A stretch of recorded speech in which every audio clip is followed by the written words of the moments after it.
Are you having a hard time figuring out what to get Dad for Father's Day? You should check out Row 1 Brand's Vintage Pictorum Gallery.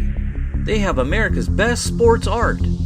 With over 7,200 historic sports prints, you're assured to find something unique for Dad this Father's Day. Instead of a boring old tie, get him a historic baseball photo taken by Henry High Sandom at the historic Polo Grounds Stadium in New York City during the 1894 Temple Cup. Or, if he's an NFL buff, check out the 1963 vintage NFL poster. These are so good looking that you'll be amazed how they turn out. Shop now at sportshistorynetwork.com/row1 and save 15% off your order.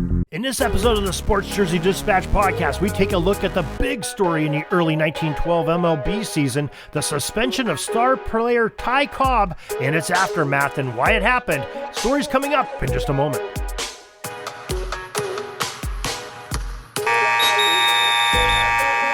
Hey, this is Darren Hayes. You've probably heard me on the Pigskin Daily History Dispatch. Well, welcome to my journey of learning more about sports history, and we're going to do it by learning about the great athletes and the uniforms that they wore, as they both tell a lot about the games that we love and have watched so much throughout most of our lives. These are the chronicles I'm going to share with you on what I've learned through my journey in the Sports Jersey Dispatch.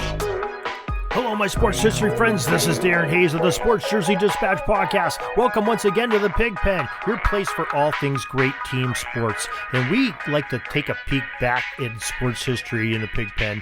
And really, this time of year, we like to look at the game of baseball because it's one of the great team sports. And we got a really interesting topic to talk about today.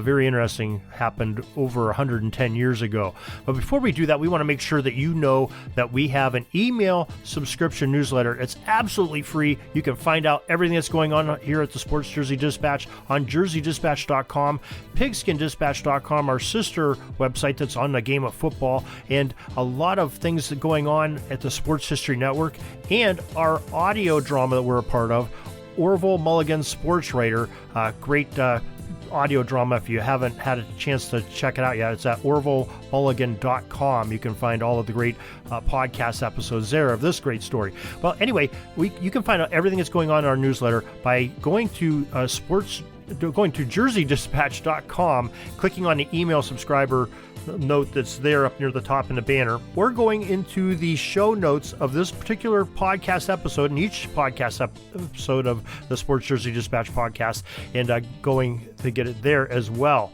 So let's get to our story. The story of the 1912 suspension of the legendary baseball player Ty Cobb. Now, it was a fresh spring day at Hilltop Park in New York City. The fans were enjoying the warmer weather that the change of season was bringing, and many took it in an American League baseball game that afternoon in New York. Now, one of the people that they came to see was Detroit Tigers player of the visiting Detroit Tigers, Ty Cobb. Cobb was a phenom at baseball and a must-see player of the era and a real pain in the butt for the hometown New York Highlanders. Well, the Highlanders, by the way, that might not sound familiar to you, but a year later in 1913, they would change their name to become the moniker of the Yankees. So yes, the Highlanders were the early precursor to the New York Yankees. That might put things in a little bit different perspective here. Well, Ty Cobb was born in the Deep South in Georgia, and he grew up in the era of the early 1900s and late 19th century. In the area of the Deep South, there was high racial tensions, a degree of white supremacy, a great degree of white supremacy. The Ku Klux Klan was very vocal and spoken out and very active and taking advantage and really doing some damage to those that they didn't like, particularly people of color. And Cobb witnessed these demeaning acts and putting down and the segregation of people of the black skin color and darker skin colors, and they were treated as being a lower class than Caucasians like himself. That's the way he was brought up. Not an excuse, just a fact. In that region of the South, about the worst insult that could be said to a Southerner in those days would be to insinuate that some portion of their heritage and descent was of the African American race. Now, allegedly, by some reports, that was what happened to Cobb at the ballpark that spring day, Hilltop Park in New York City, 1912, on the 15th day of May. Now, according to the website Fansided, a story on the calltothepen.com, which we have a link on our website, jerseydispatch.com, for this 1912 suspension story. They say, quote, during a game against the New York Yankees, a fan by the name of Claude Luker started taunting Cobb from the moment the game began. Finally, he called Cobb half black, a comment that even fellow outfielder Sam Crawford asked if Cobb would let pass. In response, Cobb charged into the stands and began to attack Luker, who was missing one hand and most of his fingers on the other. And when the crowd yelled at Cobb for hitting a handicapped spectator, he responded by saying that he didn't care if Luker didn't have feet either, unquote. Now, it's assumed by many that Cobb had no knowledge of the man's physical handicap. Doesn't really give him an excuse. Luker suffered a loss of his appendages while working at the New York Times, allegedly, as a printing press operator just a year earlier.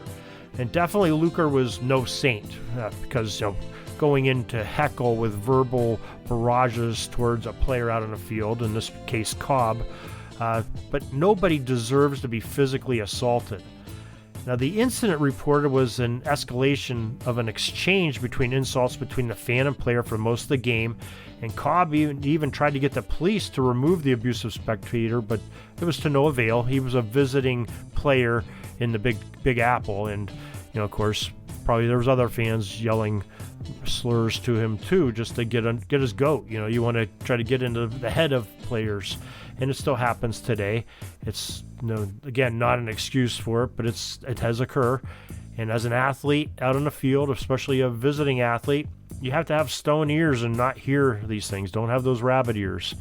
And unfortunately, Cobb got the better of him. And unfortunately for both parties, there was some, assault happening, and people had to witness this, and their children had to witness it. And they're supposed to have a good time at the ball game. No, not a good time was had by any. Because Cobb, jumped over the rail, climbed up in the stands, and physically assaulted this man Luker for what he had said to him. Should have listened to the sticks and stones might break my bones, but names will never hurt me. Little rhyme that we learned so early as kids, but Cobb didn't. Well, there was an immediate response. American League president at the time, Ban Johnson, agreed that this was a horrible act, and soon after, Ty Cobb was suspended for 10 games and fined the sum of $50 for the incident. By today's standards, that punishment seems like a mere slap on the wrist, and it probably was then too. I'm sure Cobb was making more than $50 at the time, probably a lot more than that per game. But Cobb was not a popular man in the Tigers clubhouse. In fact, many teammates detested the abrasive personality of Cobb. He just was kind of, for lack of a better term, an ass. People didn't really care for him. However, his Tiger teammates witnessed the incident, and they sort of bonded with him and supported their teammate, feeling that he was unfairly punished. After all, the man was heckling him in very abusive language, even by that day's standards. Right or wrong, this is the opinion the Tigers had, almost to a man, and they imposed the organized professional baseball's first player strike. They declared at first that they would not take the field while Cobb was suspended for those 10 days because they were going to protest it. They even sent the telegram to Ban Johnson stating their declaration of solidarity that they weren't going to take the field, and because they thought this was an unjust punishment on their teammate Ty Cobb. Now, 3 days after the incident in New York, on May 18th, Cobb decided he was going to take the field in a game at the Philadelphia Athletics. The umpires, as instructed by their boss, removed him, would not allow him to come out on the field and play due to the suspension by the American League. Tiger owner Frank Navin had anticipated the protest, After all, it was made very public by the players. And he had a squad at the ready of replacement players to take the diamond should things go down where the players weren't going to take the field. Now the Tigers, probably so they wouldn't incur any fines for not showing up to a scheduled game, suffer further embarrassment. They fielded a team of local Philadelphia sandlot and college amateurs while the regulars sat out the game in protest. Now, the team was made up of semi-pro and college players from the Philadelphia area, along with 2 other Detroit Tigers scouts who had gone out and recruited them in the days leading up to the game. They were in New York and had to travel down to Philadelphia, so it wasn't even a home game in Detroit. Well, the A's, of course, destroyed the makeshift squad of the Tigers by the score of 24-2 in a real rout. And many of the 20,000 spectators in attendance, they were upset and they wanted their money back for watching such an inferior product from Detroit in the field.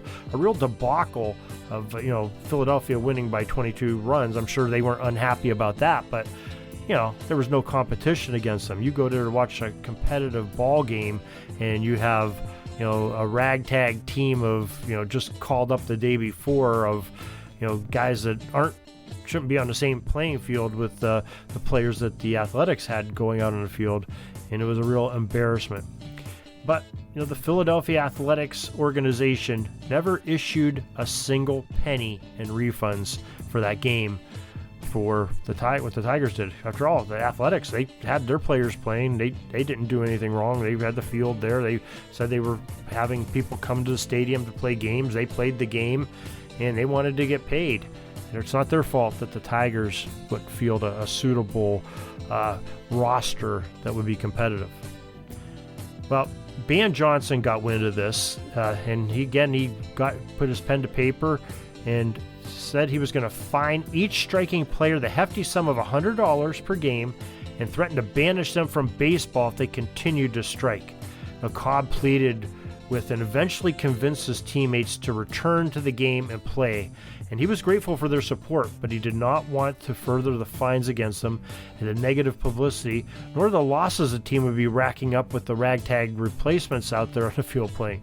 So the team returned to the field in the next game scheduled, and Cobb went on to complete the 10-game suspension, and when he came back, he was angry, and he launched an assault of a different kind on the rest of the teams of the American League.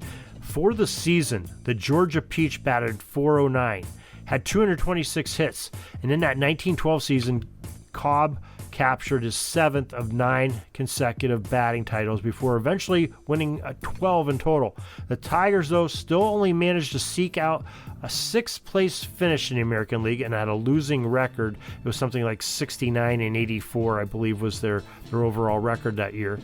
But it's kind of interesting and somewhat ironic that over a decade and a half later, in 1927's and 1928 seasons, after 22 seasons with the Detroit Tigers franchise, that Ty Cobb would go on and play his last 2 seasons of his illustrious career for those Philadelphia Athletics that beat the Tigers 24-2 as the rest of Cobb's teammates protested his suspension. So just an interesting little bit of history, gives you a little bit of insight into baseball in 1912 in the first players' strike, and a team that had maybe they're not most pleasurable member of the roster, but still they were team in unity and supported their teammate during a rough time he had in his career that he deservedly got from all accounts.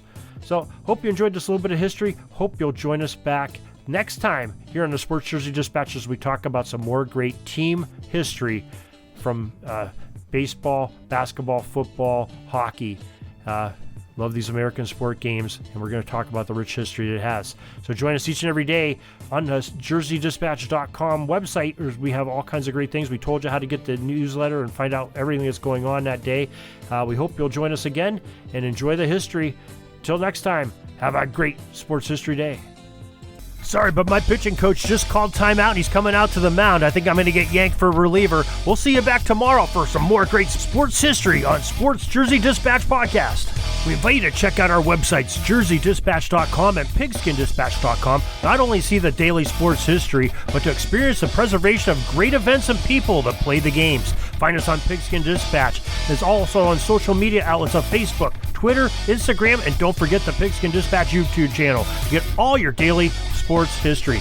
Pigskin Dispatch is happy to be associated with the Sports History Network, the sports headquarters of yesteryear, found at sportshistorynetwork.com. This podcast is part of the Sports History Network, your headquarters for the yesteryear of your favorite sport. You can learn more at sportshistorynetwork.com.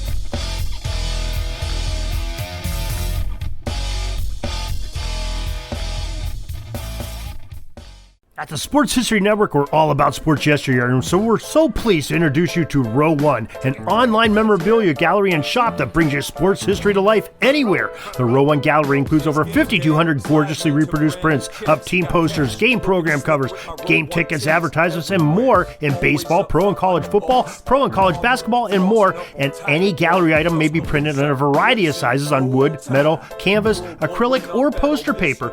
And in Row One shop, check out the thousands more of unique items with the retro and historical designs dating back to 1876, including t-shirts, long sleeve shirts, phone cases, mugs, blankets, pillows, towels, and even shower curtains. Go to sportshistorynetwork.com, ROW1, for access to the full Row One catalog and for gallery prints and gift items, plus get a 15% discount off all prints on the Row One Pictorum Gallery with coupon code SHN15. Follow the link on the show notes.